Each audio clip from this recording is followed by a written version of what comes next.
Special report. Well, the other big story we're watching in D.C. today, some growing fears over threats to our homeland. Not necessarily, though, from where you may think. There's new information from an annual meeting today.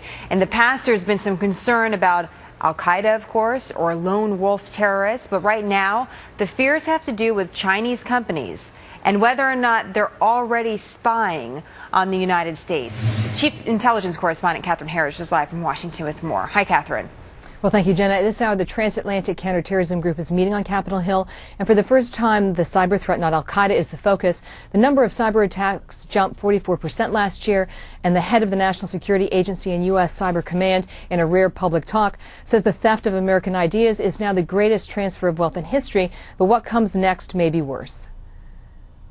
What I am concerned about, and what I think we really need to be concerned about, is when these transition from disruptive to destructive attacks. And I think those are coming. And a destructive attack would simply make your computer not work anymore or have to be replaced.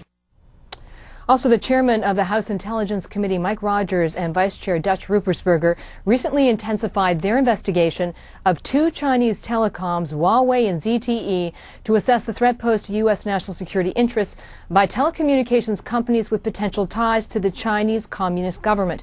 Both companies are being pressed by congressional investigators on their history, strategy, and connections to the Communist Party. One allegation is that the Chinese telecoms may be using their cell phone technology as a backdoor to steal secrets.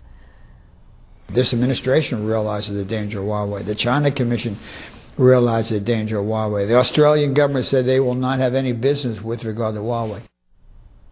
We are seeking comment from Huawei and ZTE, and once we get it, we'll bring it to you, Jenna. Very interesting stuff. Catherine, thank you. You're welcome. It was the cyber threat that really wasn't. Tech experts saying the threat posed by a so-called doomsday virus, the DNS changer, fizzled. No significant outages reported yesterday after the FBI removed a safety net set up to protect nearly 600,000 computers in this country. But security analysts warn there are even more sinister viruses still out there. You still got to check your computer at home, yes, John. Yes, you do. Update that spyware. Update it all.